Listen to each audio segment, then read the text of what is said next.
everybody. Welcome. We're so delighted to have you here tonight for the continuation of our series of conversations with curators. Tonight we'll hear Crafting the Centennial with our very own Nicole Dial-Kay. My name is Gwendolyn Fernandez. I'm the Curator of Education and Public Programs here at the Harwood, and we're just really excited to kick off our programming for the Harwood Centennial. This project, which includes both an exhibition and a publication, has been 3 years in the making. Nicole has spent most of her tenure here at the Harwood working on some aspect of this enormous project. A lot of unearthing of materials, some of which she's brought out here to show you this evening, combing through parts of our history that haven't been looked at as carefully as she has, and knitting together a really interesting story. So we're excited to have her share some of the things that maybe didn't make it into the exhibition, or share some of the process that went into what you see on the walls. We will remain open. The galleries will be open for 30 minutes following the conclusion of the lecture, so you're welcome to walk around, look at objects a little more closely. And we also invite you to join us for some of our upcoming programs. I see lots of familiar faces, so you're probably already on the mailing list, but that's the best way to know what's happening here at the Harwood. But we will have our Next and the First Friday series, which is extended hours from 4 p.m. to 7 p.m. With free admission. In August, we will be joining with Taos Pride to celebrate our queer community here in Taos, with fun art making in the backyard and a lecture by the curator of art at the New Mexico Museum of Art, Christian Wagespak, who will be talking about history of queer artists in New Mexico. We also have a plein air painting workshop series, which we're doing with Javon Lee out at the D.H. Lawrence Ranch, which is of course inspired by the beautiful Georgia O'Keeffe, which Nicole worked so hard to get into this exhibition, as well as all of our ongoing programs and other talks and lectures, which will be part of this series. So before I bring Nicole to the podium, I do want to acknowledge the generous supporters who have made this exhibition possible. That includes the Henry Luce Foundation, which we were very grateful to receive their generous funding for this project, as well as the Betty Tom Foster Special Exhibitions Endowment, the Beatrice Mandelman and Louis Rybach Legacy Endowment, Joyce and Sherman Scott, 203 Fine Art, Arroyo Seco Live, and of course the University of New Mexico Office of Academic Affairs. So just a little bit about Nicole. As I mentioned, she joined the Harwood team back in February of 2020, if we can all remember what that mindset was. Joining this team, embarking on a new process, and she really brought to the Harwood a passion for curating exhibitions that reflect the diversity and talent that exists here in northern New Mexico. And you can see that in what she has curated so far and what is yet still to come. She has 15 years of museum programming experience through positions she held at the Breckenridge Creative Arts, the Boulder Museum of Contemporary Art, the Colorado University Art Museum in Boulder, Pratt Museum in Homer, Alaska, the St. Louis Art Museum, and more. She earned a Master of Arts degree in Art History from the University of Colorado, a Master of Arts degree in Museum Studies from the University of Missouri, and a Bachelor of Arts degree in Art History from Southern Illinois University. She asked me not to read this part, but I'm doing it, which is, if you know Nicole, you know she loves to travel the country in her 1978 VW bus, which I believe is parked out in the parking lot right now, with her husband and 2 dogs. She is a voracious reader of historical nonfiction, so if you need a good book recommendation, she always has one. She loves to ski here in the beautiful Rockies and to swim in cold mountain lakes. So please welcome Nicole Dial-Kay.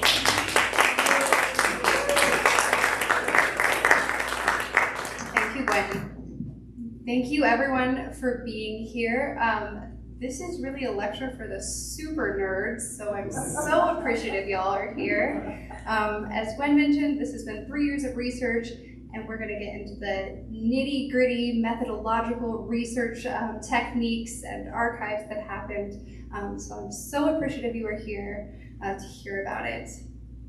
So when Juniper and I first started on this journey, we really thought, Juniper's our director, we really thought about what had already happened here at the Harwood for the 90th and the 75th, and the deep dives that had happened into really the Harwood family history, and how we were going to position this momentous occasion as something different, as something deeper, a deeper look into our history and a look to our future. So we really centered around these goals to reflect on our legacy, share a deeper understanding of our past, uplift lesser-known stories, and set an intention to build a vibrant and creative future. Now, I spent a lot of time in a lot of archives, researched a lot of periodicals, municipal records, consulted with outside experts, consulted with a lot of people who've been involved with the Harwood for many years to get oral histories to build this exhibition. But I'm primarily going to focus on these resources here. I think the really bread and butter of this conversation is going to be sharing about what happened behind the scenes that couldn't make it into the show, both of the research and the process, as well as the intentionality and how we put this together. But the thing that really couldn't fit in here that I have to mention is those oral histories, which could be its own lecture in itself. So before I ever started this research, there were people who came before me that we have to acknowledge, including David Witt, who was the first Harwood curator, who wrote this book for the 70th anniversary, really laying a good foundation of that history. He also compiled the archives, which are downstairs in our collections room, which are such an incredible resource of Taos history, Harwood history, New Mexico history, and really American art history. And we're so grateful for that. Also Gina Brenneman, who is a curator who came before me, did a lot of research specifically on the Harwood family for the 90th anniversary. I also have to acknowledge Emily Santanum, our associate curator, who I couldn't have done anything without. She did a lot of the research and writing with me.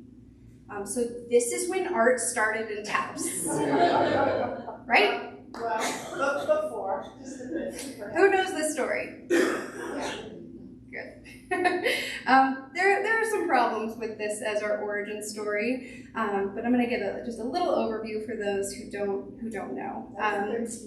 In the mid-1890s, Bert Gear Phillips, Ernest L. Blumenschein, and Joseph Henry Sharp met while studying in Paris. Sharp had visited Taos before and boasted of its great beauty and the rich subject matter for artists that could be found in the cultures that were living here. Phillips and Blumenschein accidentally made their way here in 1898 when, en route to Mexico, they broke a wagon wheel about 20 miles north of Taos. As the now legendary story goes, they flipped a coin and Blumenschein lost and had to carry the wheel into town. And Phillips sits out on the mountain and falls in love with this incredible place. Blumenschein comes into town and experiences the same thing, and the rest is history. Incredibly, the source for this story is actually on a napkin from a hotel in Albuquerque that the Smithsonian has. It's really amazing. I just put this in here for fun, but David Witt, as part of our research, actually found the actual location where the wagon wheel broke near San Cristobal and brought Emily and I out there to see it. So, as I mentioned, this origin story is a little problematic. Taos Pueblo in its current location has been there since circa 1400 AD. Ancestral Puebloans have been here since time immemorial, with Blue Lake as the site of their origin story, and the first Spanish settlers arrived here in Taos in the 1500s. We choose to map the land history of the Harwood as an expression of gratitude and appreciation to former and present-day caretakers. The Harwood Museum of Art resides on the occupied indigenous land we call Taos, made up of the unceded ancestral territories of Taos Pueblo and the trading and hunting grounds of Diné Navajo, Ute, Hickory, Apache, Kiowa, and Comanche peoples. Much like the origin story of Taos starts with the wagon wheel, the origin story of the Harwood frequently starts with Bert and Lucy. But we wanted to trace that land history back further to really ground this story. A lot of the information that is taken from this section came from the New Mexico State Archives, and a lot of what I found has now been copied and added into our archives here at the Harwood. I'm adding this timeline because land history is long and complicated and is taking place over literally hundreds of years, and I'll bring it up a couple more times just to help situate us. So Taos Pueblo's hunting and grazing territory was historically expansive. It stretched as far north as the San Luis Valley in Colorado and certainly includes where we are standing here today at the Harwood. In 1540, Captain Hernando Alvarado, the first Spanish explorer to visit the region, appeared in Taos Valley as part of the expedition of Francisco Vázquez de Coronado. In 1598, Spain claimed New Mexico as part of New Spain and began issuing land grants. So land grants are concessions from the Spanish crown that permitted people settlement rights and grazing rights on specific tracts of land, but the Spanish crown actually still held the title while they did that. So in 1698, 100 years after the Spanish get here, the Spanish government defined the land grants for each indigenous tribe in the region, referred to by the Spanish as the Pueblos. The Taos Pueblo land grant was defined as 1 league, which is 3.5 miles for those of you who are not up in your Spanish measurements from the 1800s, in each direction from the cross in Taos Pueblo Cemetery. So that would certainly include about right where we are.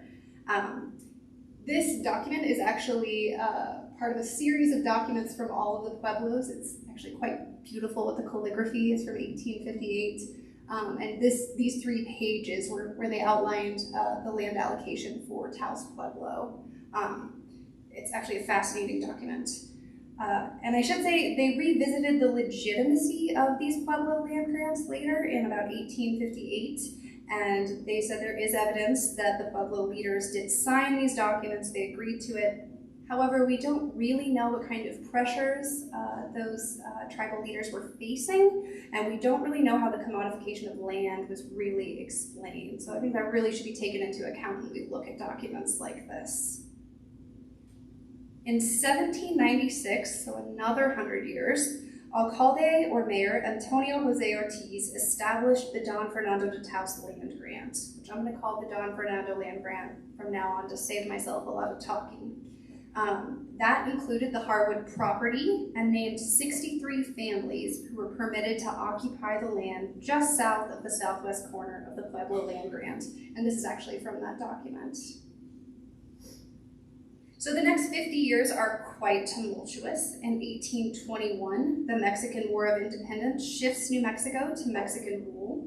In 1848, the Mexican-American War, New Mexico is ceded to the United States, and the Treaty of Guadalupe Hidalgo is signed, stating that all previous land grants will be respected and recognized. During this time, there are 3 major revolts that erupt out of the Pueblo tribal nation, during which, according to some fascinating court testimony I found by an individual named Gabriel Lucero, most of the legal paperwork regarding the Taos Pueblo land grant and the Don Fernando land grant were destroyed in the revolts, which is a pretty badass form of protest, if you ask me. So shortly after this, 1861 to 1916, the Harwood property is owned by Captain Smith H. Simpson. Simpson is a very prominent Taos settler. He was the protege of Colonel Kit Carson. He went on a lot of the very famous expeditions with Kit Carson that are written about in the history books. Now, Simpson actually owned land all over. He had property in the Nacimiento Grant, the Savoya Grant, the Chama Grant, the Los Luceros Grant, the Aguajes Grant, and owned considerable stock and farms in Taos Valley. He purchased this property specifically. If y'all can imagine the building on the far side with this arm here, that's this building right here. He purchased this property from a woman named Rosa Trujillo. We know that that building is about circa 1813, very old. And it's still in use today by the Harwood. It's actually our volunteer lounge. It's used by our Alliance Foundation.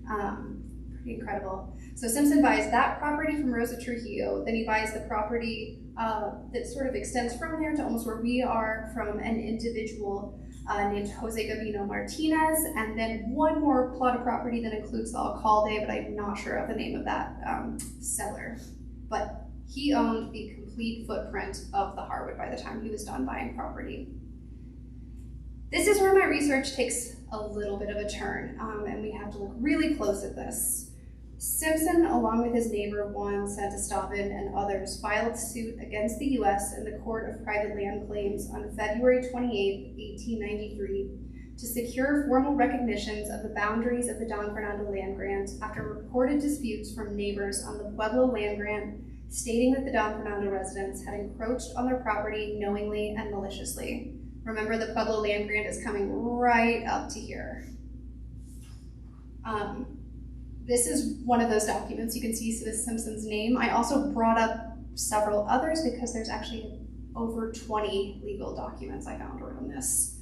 Now, it should be stated, land grants at this time were very loosey-goosey. There were a lot of local knowledge, word of mouth. There were actually rock cairns put up in different locations, and you were supposed to imagine the line between the two of those, and that's where the land grants were. So it really bred a lot of discord, a lot of disagreement between neighbors, and it also opened up a lot of opportunities for the malicious to take advantage of this system. So in 1897, this trial goes to court, and the ruling says that the Don Fernando land grant is indeed overlapping the Pueblo land grant.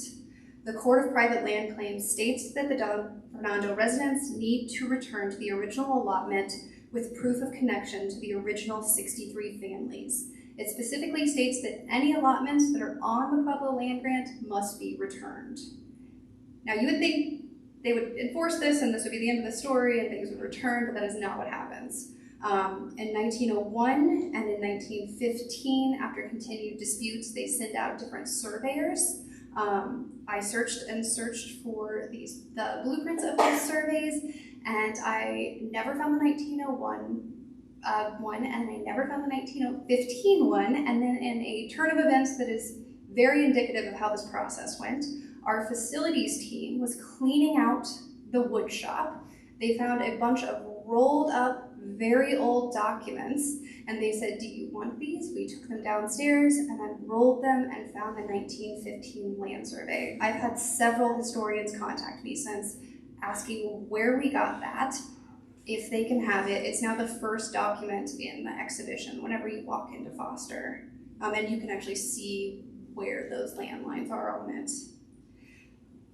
So years of legal disputes happen after this between native and non-native residents. Simpson's name appears over and over again. And then in one of the most frustrating dead ends of my research, I never found any indication of the enforcement of this ruling. Simpson dies in 1916 with an unknown conclusion. I was never able to track his relationship or the seller's relationship to the 63 families that we do know who those are that were originally on the grant. I spent countless hours and days going through cemetery records, censuses, public domain legal records. It may just be lost to time, sadly. We don't know what Lucy and Bert knew about this when they came here in 1916. They purchased the property for $1,200 from Anna Simpson quite shortly after Smith Simpson died. We do know that native land rights were very much in the news at this time. A bill known as the Burson Bill had been introduced, which said that anyone who had lived on native land for more than 10 years should just be given the land. There was a lot of protest. Different Pueblo individuals flew to DC to actually testify against this. It was very much talk of the town about the time they arrived. So in response to all of this, the Pueblo Lands Act is passed in 1924 to investigate all claims to Pueblo land and determine the authenticity of land titles. So I searched US government records and found this document showing that in response to that, Lucy Harwood applied to President Franklin D. Roosevelt to quiet the title to Pueblo land, which was approved in 1934. And you can see Lucy's name and FDR's name here. This is a really difficult conversation. We all love the Harwood. We love Bert and Lucy and their legacy, but it's important to understand the long-standing history that's brought us to reside here on the land and to seek to understand our place within that history and how we've benefited from that history. This work does not exist in the past tense. Colonialism is a current, ongoing process, and we need to build our mindfulness of the past to analyze our present participation. Okay, now in a huge tone change, Bert and Lucy Harwood. The research that really went into Bert and Lucy Harwood's history, I have to thank Michael Kamens of PBS and Alexandra Benjamin, who was our former board chair. They went so far into this deep dive. Alex actually visited the hometowns of Bert and Lucy in Iowa. They found things that have certainly never been unearthed before. So Elihu Bert Harwood was born in 1855 in Charles City, Iowa. Elizabeth Lucy Case Harwood was born in 1867 in Bradford, Iowa. Bert was a photographer. He was senior partner at Harwood and Mooney Photography in Charles City, which he started. Then after 82, he switched mediums and studied painting at the Art Student League in New York City before enrolling at the Académie Julienne in Paris, France. Bert returned home to create 2 art academies in Minneapolis and St. Paul in 88. And it was while enrolled at Bert's Academy of Drawing and Painting in Minneapolis that Lucy met Bert and they fell in love as student and teacher. Lucy herself has an incredible history. She traveled quite extensively with her family, including to Mexico with her father. She also attended Vassar College, which was this incredible support system of independent women, where she got a really fantastic education, and then went to Bert's Art Academy. Lucy and Bert married in 1896 and left on a honeymoon to Paris, which would last over 2 decades. While in France, Bert returned to the Académie Julienne once more and likely met other expatriate and artists studying abroad, like Blumenschein and Phillips, and the rest is history. They probably told him about Taos, and that is how we all ended up here. One of my favorite things that was discovered in this research is about the time that Bert and Lucy spent in Paris. This is actually a little misleading because this is Bert before he was in Paris, but this is Lucy in their Paris apartment. So they were in Paris during La Belle Époque, the height of the cultural renaissance, which was also dubbed the American invasion of Paris. Other artists that were there at the time included Mary Cassatt, John Singer Sargent, Robert Henri, Grant Wood, and Thomas Hart Benton, all of whom were part of this Académie Julienne circle. The actual place that they lived has an incredible history itself. It was known as La Cité Fleurie, and it was a perfect location for artists. There were studio spaces, gardens, courtyards, and it had this reputation of being a place for artists because prior occupants included Paul Gauguin and Auguste Rodin. Their neighbor, actually, while they were living there, was Amedeo Modigliani. So what an incredible place to study and learn and be. Like many artists at the time who were in Paris, they looked to the countryside to cool off from the hot city summers and also for new subject matter. And Bert and Lucy chose Brittany for their escape. They loved the pastoral nature scenes. They loved the quaint village lifestyle. This painting is by Lucy, which Lucy's paintings don't get shown very often, so it's nice to have that out in the front gallery. We were able to use the addresses in some of her letters actually to locate this building. It's at a town called Germain-sur-Golfe in Moribond, Brittany. It's incredible. It was for sale last year. The Harwood is definitely looking for a funded staff trip to do research if anyone's interested. But really a beautiful scene, and it was so incredible to use Google Street View and just sort of imagine them walking the streets and being in this incredible place. So with the onset of World War I, many of these American artists returned home. The Harwoods stayed briefly as long as they could to establish a hospital in Brittany and to collaborate with the Red Cross, but by 1916, they moved back to the US and to here in Taos. However, their patronage, their generous spirit that carries on throughout their lifestyle did not end there. They continue to sponsor soldiers throughout the war with boots, jackets, food. And we found nearly 100 letters in the archives that were clearly cherished by Lucy and Bert and saved and protected. And they're all in French. I spent a lot of time working with Bee, one of our volunteers, and using some of my sad college French to translate a lot of these letters. And now all of those letters and their translations are in our archives. I'm just going to read you one quote from one of the more touching letters. This is from October 11th, 1915. "We're starting to become exhausted because we haven't slept in 18 days. We're not sure when we'll be released. On the 30th, we launched an attack and our leader Tassil was severely injured. As for me, I was buried by a shell that exploded not far from me. I don't know how to express my gratitude for all of the love you have shown me. I would always be grateful to hear from those who behaved as my parents during this terrible time."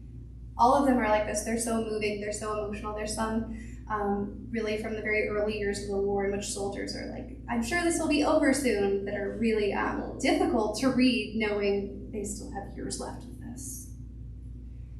So the Centennial is not a celebration of 1916 when the Harwoods came here. It's a celebration of 1923, which is the year that marks when Lucy Case Harwood incorporated the Harwood Foundation with a group including Tau Society of Artists Victor Higgins and Bert Gear Phillips and Thomas Paul Doc Martin.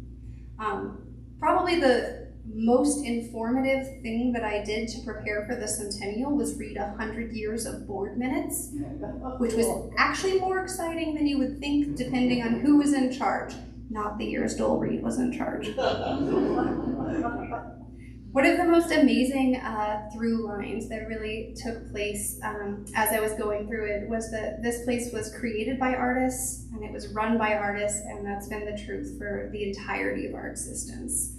And actually in the publication, there's significant space dedicated just to list every single artist and all of the different roles that they played with a primary focus on the early years. So, for instance, the first board of directors included Higgins, Phillips, and Mabel Dodge Lujan. Our first art committee was Blumenschein, Kaus, Catherine Carter Critcher, and William Herbert Buck Dunton. Pretty amazing. I'm just going to share a couple of the stories that really struck me, including Victor Higgins, who was a board member from 25 to 49 and was on the was part of our field school, which I'll talk about, from 35 to 39. Kenneth Adams served as our art advisory committee member, board member, exhibition committee, field school director, and field school critic. But truly, the greatest surprise was the women. It was amazing to see how many women were stepping up and running things here at the Harwood. In particular, Rebecca James, who started in 1935 on the board and became completely indispensable to the museum. She was curating, leading the art advisory committee, the crafts committee, assisting the director, directing public relations, acting as secretary, serving on art juries, and more, until in 1947 she received a cease and desist letter from UNM saying, "You've broken all of our term limits, you have to step down for a while." But she continues staying involved in a lot of different committees, rejoins in 53, and finally in 56 says she's done. So from 35 to 56, Rebecca Salisbury James, one of the most incredible artists of New Mexican history, was such an instrumental part of the Harwood. In 1958, the board asked her to author a history of the Harwood, and she said, "I'm done, guys." But it's too bad. I think that would have been an amazing thing to have. The other person who really surprised me was Winnie Burninghouse, Oscar Burninghaus's wife. She was a board member from 35 to 47. She was on the building committee, which I'll tell you a story about, in 39 and 51. She was the acting director. She was board president from 40 to 47 until she also was asked to desist. Activities committee, bookmobile committee, art advisory committee, and community programs committee. She did everything for this place. Now, the building committee is an interesting story. So Lucy Harwood apparently did not get along with the famous architect John Gaumine, who built our building. So much so that there are some really hilarious stories about the builders putting things up during the day and Lucy sneaking into the museum at night and taking them down. So Winnie was nominated to be the translator between Lucy Harwood and John Gaumine to make sure the project got done. So she really served a lot of functions here. The first ever art exhibition at the Harwood was actually hung after Bert Harwood died in 1922. Lucy opened up their living room, which is now the education space, and hung his work there for the public to view. In 1924, the first art exhibition featuring Taos artists was held at the Harwood, and because there were so few artists in Taos in the 20s, literally anyone could show. So it really was this incredible gamut of very new artists to very established artists, all here in the same space. And the Taos Valley News very enthusiastically covers these summer shows. They were primarily summer rotations. And in 1924, they say, Taos Valley News declared summer exhibition to be an added attraction of great value to our town. The exhibitions won very much attention and admiration from those outside who desired to witness the work of Taos painters. And that first exhibition that actually had a full archive list and was curated internally in 26 included Adams, Burning House, Blumenschein, Kaus, Catherine Critcher, Buck Dunton, Victor Higgins, Ernest Martin Hennings, Bert Gear Phillips, Joseph Henry Sharp, and Walter Ufer. And that list is actually how we have the Brandenburg exhibition curated right now, except for Catherine Critcher, who is sadly missing from our collection. However, the history as an art gallery is actually quite tumultuous here over the years. There's a lot of differing opinions on what the Harwood should be. It really started as a promotion for the Taos Society of Artists. At different times, including in 1944 when Jean Kloss takes over the exhibition committee and is curating, she issues this document, which is the Ways and Means of the Harwood Committee, saying a $5 membership fee for Taos artists means that any artist living here can receive the following benefits, including entitlement to hang or present their works during the summer and any time when arranged by the committee, and facilitation to be part of a traveling show. There's a lot of pushback to this when in '49, Victor Higgins is very annoyed with the disorganized state of the museum. He says there's way too many amateur local artists.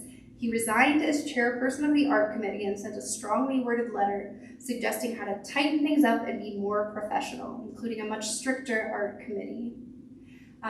After this, there's a lot of back and forth, but then in the 50s and 70s, there's a pretty dramatic decision to only hang our permanent collection in the building. No more traveling shows, no more new work. They break this rule constantly, but they say that's what we're doing, and Dole Reed shows up over and over again. He's really the one who's the saying, we've made this great collection, it should never be in storage, it should always be on the walls.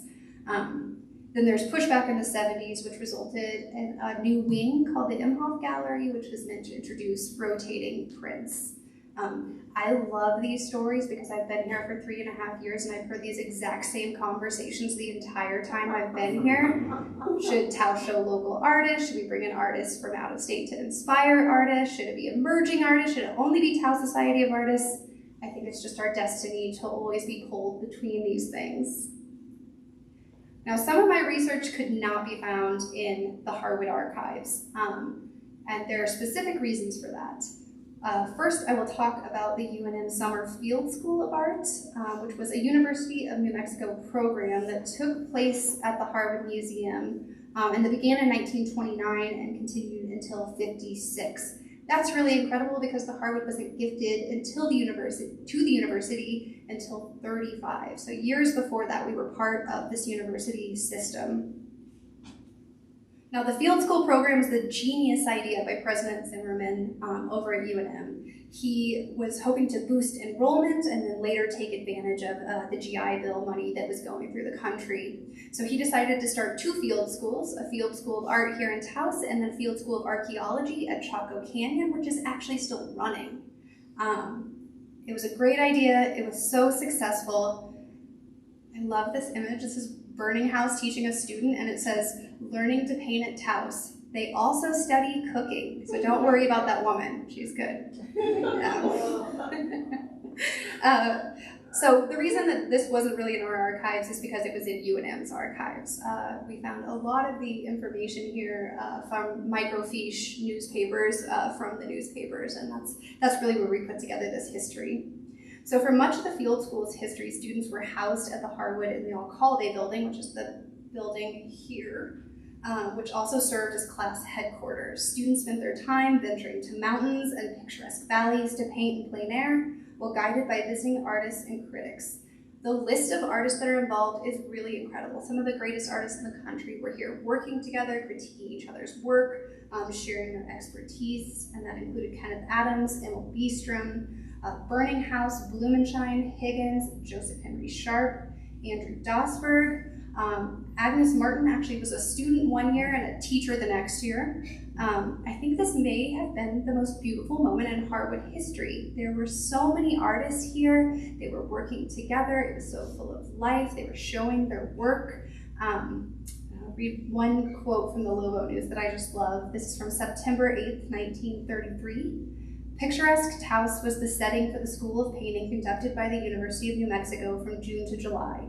It is in Taos that many of America's outstanding artists received their inspiration. The subject matter and material for this class was everywhere at hand, for an ancient village and the surrounding country, as well as the nearby pueblos, offered unequaled variety of beauty and interest for the students of art. Sounds dreamy, right?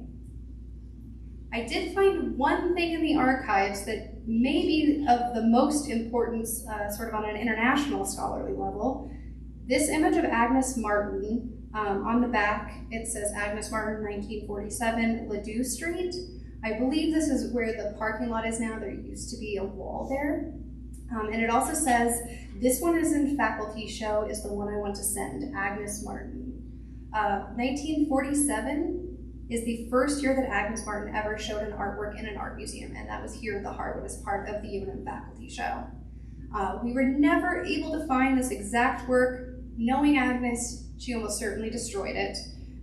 We did find 2 watercolors, amazingly, from Agnes. This one, which is from Gerald Peters, and the one that's currently on view from the UNM Art Museum. They'll be rotated halfway through the show because of the delicate nature of watercolors, but it's truly an incredible look at this artist that has become such a foundational legend to Taos history. Another area of research I really had to look outside of our archives was the WPA and Taos County project history. Many people don't know that the Harwood was the headquarters of one of the most important WPA projects of the Southwest, and these 2 books really bookend the story of that. George Sanchez and J.T. Reed were both professors at UNM. Sanchez proposed doing a research project here in Taos Valley to study levels of adult education, soil quality, how overgrazing had affected everything, and made this argument in this book that Taos Valley was the perfect location for a social project because we need so much help. It's a little condescending. Warning before you read it. J.T. Reed was the director of the Taos County project, and he wrote this book at the conclusion of the Taos County project about all of the amazing things that happened. The Forgotten People book actually helped us get Carnegie Corporation and eventually WPA support, which led to the establishment of the Taos County project. This project was established as an experimental project in cooperative county planning, headquartered here from 40 to 43. Its purpose was to galvanize community action to address agricultural, irrigational, medical, and educational concerns across the region. Meetings were held monthly at the Harwood in both English and Spanish, with participation from all 31 communities across the county. This local group of changemakers helped advocate for monumental improvements in health, farming, and water safety, and educational and occupational trainings for youth, and this beloved bookmobile, which actually continued long after. This bookmobile would travel to mountain towns. Rain or snow, schools would shut down, work would shut down, people would flood the streets. All materials were offered in both Spanish and English. It was a really beloved project that came out of this. And the Taos County project actually made changes that are still present today, including our soil conservation district. The Acequia Madre was revived as part of it. Really unbelievable community project that started here. Part of this project was a desire to encourage handicraft trainings among young people and also to continue the Hispanic furniture making tradition. So there was a wood shop, tin making, and weaving shop all created out of that. And participants were actually hired by the Harwood Foundation to create their biggest project, which was a portal, garage, club room. They landscaped the entire south side of our courtyard, for those of you who've been out there, and they constructed a suite of furniture and drapery for the entire building. This suite, which is rooted in Hispanic furniture-making traditions, is a treasure of our museum. It includes 71 chairs, 21 tables, 3 trasteros, 4 benches, and 10 work chandeliers, all throughout the museum. And we've been using those for 100 years. I love this photo. This is actually our collections manager's desk. You can track the ornamentation on the side. So we really wanted to understand what we had here. We knew it was very valuable. It was an important part of New Mexican history. So we asked Luis Tapia, who is one of the most important santeros of our history, and Carmela Padilla, who is a Hispanic furniture expert, to evaluate the entire furniture suite and let us know which pieces were most valuable. So they picked out several projects that they restored using the original techniques of the WPA, and that's what's in the Moderns Gallery now. This includes a Maximo Luna Trastero and a lot of design work that I didn't know anything about but learned from them, including a fusion of Native American and Hispano design that really came out in those different furniture objects, and which are really part of New Mexican history and need to be written about and shown. I hope Carmela Padilla does an exhibition soon about it. The other thing that was very difficult to research, surprisingly, given its prominence in our history, was the library. So I've mentioned a lot of committees already. The library committee was a very separate entity, and all of the minutes from the library committee did not go into the Harwood Archive, so we don't have those, which is really unfortunate. So a lot of the stories of the library we took from the incredible people who were here and met leaders like Tony Tarleton and Jim Levy.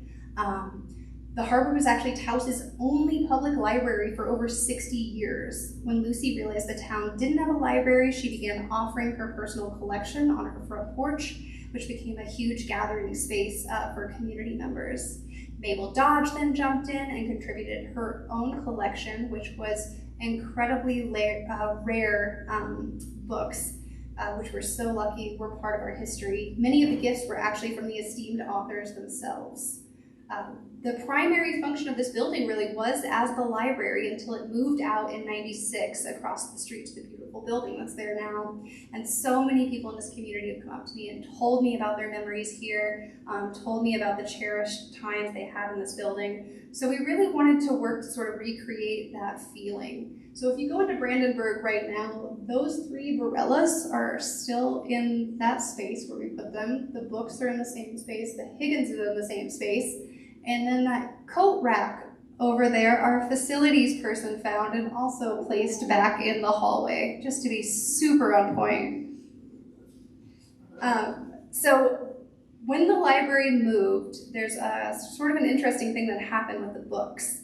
The books that were really popular and could go into rotation went to the Taos Public Library. The rare books went to the Southwest Research Center, which could become its own lecture. It's this incredible place that was run by a lot of amazing people who spearheaded and protected these books.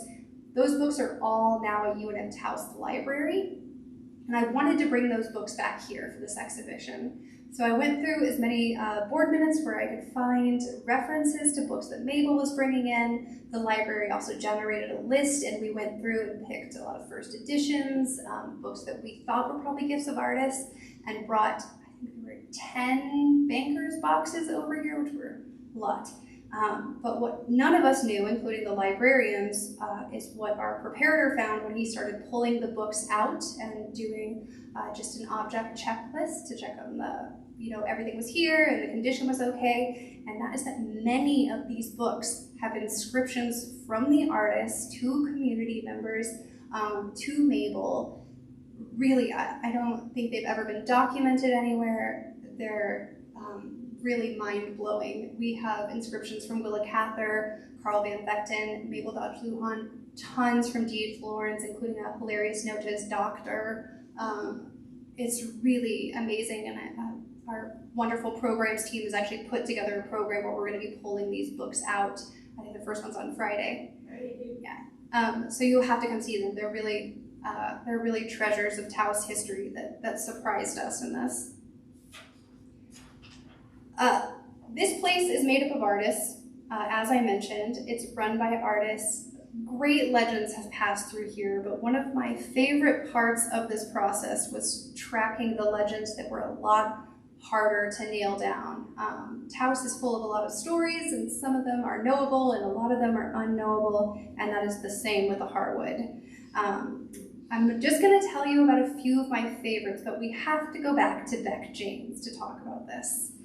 So Beck first came here in 26 with Paul Strand, her husband, to visit Mabel Dodge, and Taos stayed with her for the rest of her life. She comes back in 29 with Georgia O'Keeffe, and they stay in Los Gallos with Mabel Dodge Lujan.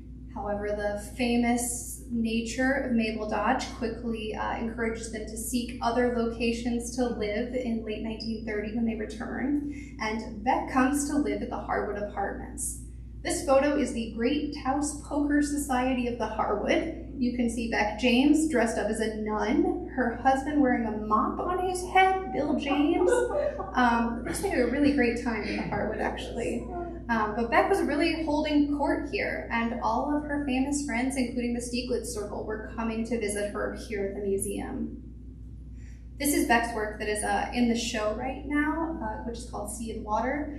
It is homage to one of her best friends, and I think if you look, you can see the similarities in the tree. The seashell was a repeated motif of Georgia O'Keeffe, and I'm so excited to show you the back of paintings. People never get to see the back of paintings, and they're usually amazing. On the back of this one, Beck has written, "To celebrate a treasured friendship with love from Rebecca." Now, as I mentioned, O'Keeffe came here first in 29 with Beck and starts returning almost every summer after that. In 30, she tries to stay with Mabel, and I've been told this story so many times, it truly is one of the great legends. Mabel and Georgia O'Keeffe get into a tiff, and Georgia says, "I absolutely cannot stay here tonight," and comes to the Harwood to stay with Beck. So the great Georgia O'Keeffe slept here amongst the Harwood. Now in 29, when she was here, she painted this work, which is the Lawrence tree, after visiting novelist D.H. Lawrence up at his ranch. The tree is still there. You can go visit it. You can be part of our Plein Air program and see it. It's truly amazing that it's here in Taos again. The back of this work is also incredible. You can see O'Keeffe's famous signature here. There's a stamp from the American Place, which is Stieglitz's famous gallery. It was quite common back in the day, not so much anymore, whenever you loan works for museums to stamp that they had been there as part of a loan. And you can see that this particular piece has not been further west than the Art Institute of Chicago since it was sold from Georgia to the Wadsworth. So truly amazing that it's back here. This work is actually maybe my favorite work in the entire show, which I think surprises a lot of people. Paul Strand first came here with Beck in 29. Of course, part of the famous Stieglitz Circle at the time. He really defines early American modernist photography with Edward Weston and Alfred Stieglitz. So Beck comes in 29, 30, 31, 32, 33, and Paul comes to visit her, but they're not traveling together. Paul sort of comes later, and they intersect when they can. And while Paul's here, he takes some of his famous Southwestern photographs, adobe churches, ghost towns, and he's working in makeshift darkrooms all over Taos, which includes a hotel basement. He worked briefly above the Taos movie theater. He had a darkroom up there. But in one of his last visits in 33, right before they finalize their divorce, he takes this photo of his wife, Beck, who he's been photographing their entire relationship. I think this photo is so full of grief and love. It's just a really stunning piece. If you haven't spent time with it in the gallery, I would strongly encourage it. And this came from the Getty. Ansel Adams also came to visit Beck while she was here. Fun little story. Ansel came in 29 and was trying to decide if he was going to become a concert pianist or a photographer. And his time in Taos really set him on that path that changed American photography. His first book ever was Taos Pueblo, and he gave one of the first editions to Mabel Dodge Lujan as a thank you for really setting him on that career path. He writes an inscription in it, and that is actually upstairs on view for you to see. It's certainly one of our priceless objects in our permanent collection. This one is a very strange anomaly. Apparently, circa 1935, Margaret Burke White exhibited her elegant, unflinching social realist photography here at the Harwood. Burke White is really famous for being the first foreign photographer permitted to take pictures from 28 to 32 of Soviet industrialism under the rule of Joseph Stalin. She was the first American female war photojournalist, and she had her photograph on the cover of the first issue of Life magazine. But what most people don't know is that Burke White also worked a lot of commercial gigs. She had some bad habits and needed a lot of money.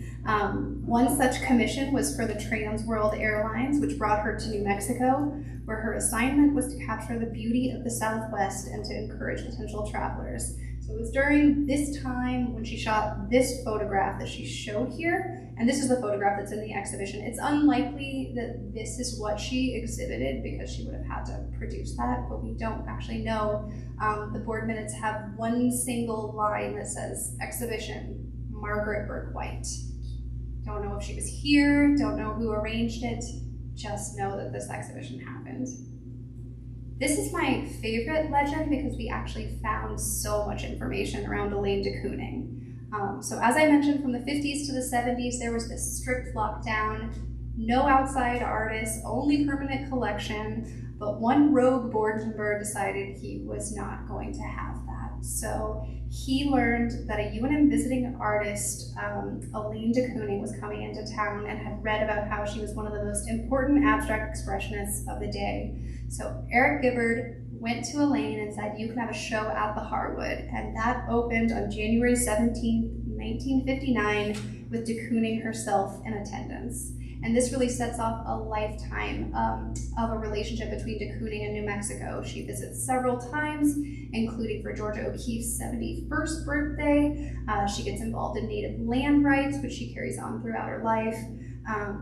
Something really amazing is looking at her work prior to this and after. I've only found 2 paintings of her time in New Mexico. She did do a series of prints with Tamarind, but this is one of the paintings, which really feels like the real Ground Valley to me at the end of summer when it's green to yellow. Her work is so controlled, is so tight, is so planned before this, and after this is the Bullfight series, which is in so many art history classes. New Mexico was clearly a very pivotal time for her to loosen up and find her voice, find this bold, colorful gesture that she becomes so famous for. This work is also in Mandel and Reebok. Now I'm gonna wrap this up looking to how we incorporated some of the future voices who are really going to lead the Harwood into the future, who have always been the voice of the Harwood in the past. So one of the initiatives that we did to bring in voices of contemporary Taos artists is our Open Wall program. This was completely in response to Jean Kloss's Ways and Needs document saying absolutely anyone in this community can show, come in, the Harwood is yours. We had our first one on June 1st. We had almost 90 people participate. Many of them waited in line for hours. They hung floor to ceiling, and the vibes of being so appreciative, so grateful to the Harwood that they could be here and part of this exhibition were really something the entire staff has repeatedly expressed gratitude for. It's been so special. There'll be 2 more rotations of this. The other thing we did was we sent out a call to artists to our community asking, what does the future of New Mexico look like? What does the future of Taos look like? What does the future of the Harwood look like? And that call to artists was juried by Victor Golaire, who's an artist, Vernon Lujan, from the Deputy Tribal Programs, who is the Deputy Tribal Programs Administrator from Taos Pueblo, and Ari Myers, who is the owner and curator of the Valley Contemporary Gallery.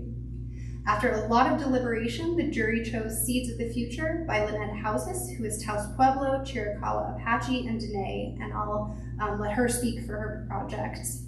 As a Native American artist from Taos Pueblo, I like to represent contemporary Native lifestyle, turning away from the often romanticized and fetishized versions made of us in earlier years.